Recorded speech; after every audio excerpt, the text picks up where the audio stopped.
संजीव महेश्वरी उर्फ जीवा की बुधवार को लखनऊ के कोर्ट परिसर में गोली मारकर हत्या कर दी गई। हत्या क्यों की गई, क्या मकसद था, इन सब बातों की तो जांच चल ही रही है, लेकिन लोग अब संजीव जीवा की हिस्ट्री भी खंगालने में लगे हैं। संजीव जीवा मुख्तार अंसारी का बेहद करीबी था, लेकिन वह मुख्तार के संपर्क में आने से पहले ही बड़ा अपराधी बन चुका था। संजीव उर्फ जीवा के अपराधी बनने की कहानी बिल्कुल फिल्मी कहानी जैसी है। वह एक आम परिवार में पैदा हुआ और डॉक्टर के यहाँ मामूली नौकरी करता था। संजीव जीवा शामली के बाबरी थाना क्षेत्र के गांव आदमपुर का रहने वाला था। उसके पिता ओम प्रकाश महेश्वरी गांव छोड़कर साल 1986 में मुजफ्फरनगर आ गए थे और वहां दूध की एक छोटी सी डेयरी चलाने लगे थे। संजीव जीवा ने इंटर तक की पढ़ाई पूरी की। संजीव बचपन से ही पढ़ने में काफ़ी अच्छा था। उसका सपना था कि बड़ा होकर डॉक्टर बने, लेकिन घर के हालात ठीक नहीं थे। इन हालातों की वजह से कम उम्र में ही उसने दवाखाने में कंपाउंडर की नौकरी शुरू कर दी। इस नौकरी से जो पैसे मिलते थे उसी से संजीव के परिवार की गुजर बसर होती थी।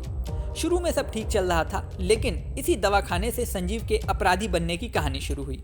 एक दिन रोज की तरह वह दवाखाने पहुंचा, लेकिन आज दवाखाने के मालिक ने उसे रोज की तरह काम न देकर एक नया काम दिया। उससे कहा कि एक आदमी पैसे उधार ले गया है जो काफ़ी दिन से वापस नहीं कर रहा है।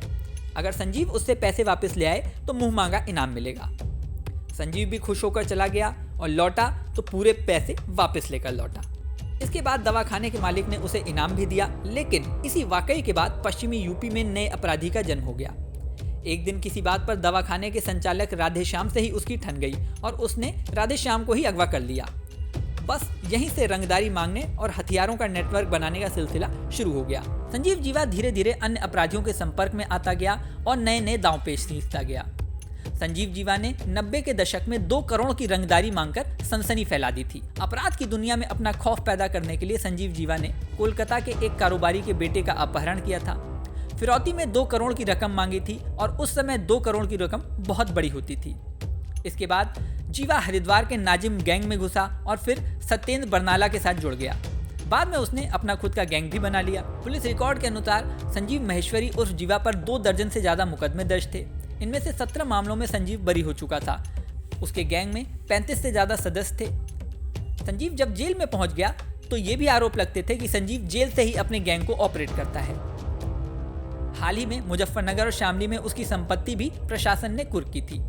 बड़े कांड की बात करें तो कृष्णानंद राय हत्याकांड में उसका नाम सामने आया था। वहीं ब्रह्मदत्त हत्याकांड में भी जीवा के नाम का खुलासा हुआ था। बात यहीं खत्म नहीं होती है। साल 2022 में भौर कला के गांव हड़ौली में अनिल उर्फ पिंटू को पकड़ा गया था। उसके पास से AK-47 बरामद हुई थी।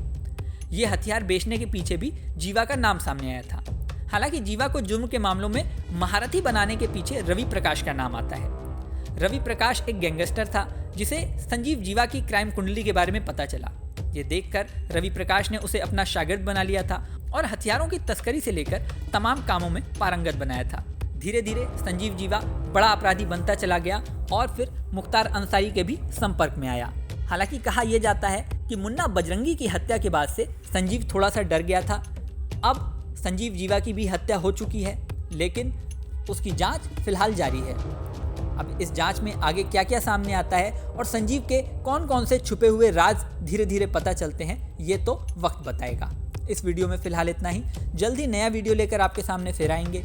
हमारा ये वीडियो आपको कैसा लगा ये कमेंट बॉक्स में ज़रूर बताएं। और हाँ, जाने से पहले सबसे ज़रूरी बात, हमारे चैनल न्यूज़ नेशन को अगर आपने सब्सक्राइब नहीं किया है तो सब्सक्राइब कर लें। इसी के साथ स्क्रीन पर दिख रहा बेल आइकन प्रेस कर दें, जिससे हमारे नए नए वीडियोज़ की नोटिफिकेशन आपको मिलती रहे। मिलते हैं नेक्स्ट वीडियो में। बने रहिए न्यूज़ नेशन के साथ।